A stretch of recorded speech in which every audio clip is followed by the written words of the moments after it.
ওয়াজিব কুরবানি আপনার জন্য। আর নবী প্রেম, মহব্বত ঈমান। নবীজির মহব্বতে যে সম্ভব হয়, আপনার কোরবানিতে আপনি একটি গরু কোরবানি দিচ্ছেন, এর মধ্যে আপনারা 6 জন মিলে কোরবানি দিচ্ছেন, একটা ভাগ থেকে গেল। কয় ভাগ একটা কোরবানিতে? 7 ভাগ। একটা থাকলো, ওই একটা নাম আমার নবীজির পক্ষ থেকে দিয়ে দেন, ইনশাআল্লাহ আপনার কোরবানি কবুল। কি কোরবানি? তা যদি সম্ভব না হয়, হুজুর 7 ভাগে দিছি, হুজুর একটা ভাগে তো ফাঁকা নাই, আমরা একটা সুযোগ করে দিয়েছি আপনাদের জন্য, সেটা কোরবানি দাতা হোক আর কোরবানি যার উপর ওয়াজিব নয় তাদের জন্য। সাধারণ মানুষ যারা গরিব মিসকিন, তারা কোরবানি দিয়ে পারবে না, ওয়াজিব নয়, জুলুম করে ওয়াজিব বানানোর দরকার নেই, ঋণ করে কোরবানি ওয়াজিব করার দরকার নেই। কথা কি বুঝতে পেরেছেন? ঋণ করে হজ হয় না, ঋণ করে জাকাত হয় না, ঋণ করে কোরবানি।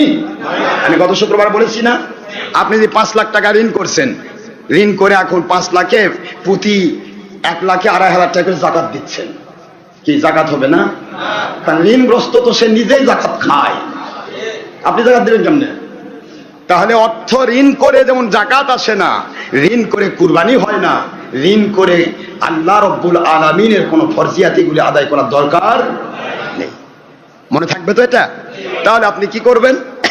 আপনার তো কোরবানি দিতে পারছেন না, কোরবানি ওয়াজিব হয়নি যার, আমরা তাদের জন্য একটা সুবিধা করে দিচ্ছি, মাত্র 1,000 টাকা দিয়ে আমার নবীর মহব্বতের কুরবানির সাথে সম্পৃক্ত হয়ে যান। কি হবে? এ আমার নবীজির পক্ষ থেকে কোরবানি হবে না, কারো পক্ষ থেকে নয়। আপনি 1,000 দিলেন, আমি 5,000 দেবো, অমুক 2,000 দিল, অমুক 1,000 দিলে, সব কটা মিল করে আমরা গত বছর 8 থেকে 10 লক্ষ টাকার কোরবানি করেছি, আলহামদুলিল্লাহ। জোরে বলুন। সব কোরবানিগুলো হবে আমার নবীর পক্ষ থেকে, আল্লাহর নামে। কার পক্ষ থেকে? নবীজির পক্ষ থেকে আল্লাহর নামে কোরবানি হবে।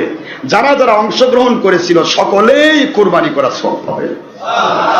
যাদের ওয়াজিব কোরবানি দিয়েছেন আলাদাভাবে, তারা ওয়াজিব কুরবানিটা কবুল হওয়ার ওসিলা হয়ে যাবে।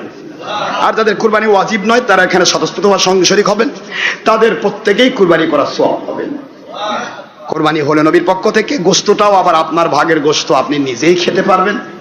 নবীর উম্মত যদি বাদশাও হয়, নবীর পক্ষ থেকে দেওয়া কুরবানি ওটা মিসকিনের হক নয়, বাদশাও খেতে পারবে, ফকিরও খেতে পারবে। আপনার ওয়াজিব কুরবানির মধ্যে মিসকিনের একটা হক আছে, এটা দিতে হবে।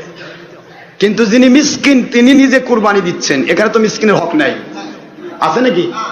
তাহলে মিসকিনের তো কুরবানির হক, মিসকিন নিজেই সে কুরবানি গোশত অন্যের থেকে খাবে, চামড়ার পয়সা নেবে, ঠিক না? বোঝেননি?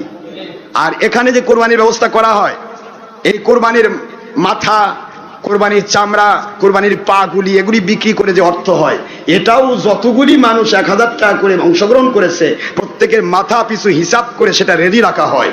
আপনি ইচ্ছা মতো নিয়ে যাকে ইচ্ছা তাকে দান করতে পারবেন। এখানে আমরা কোনো ব্যবসা খুলি নাই, উদ্দেশ্য হলো আমার নবীজির মহব্বত।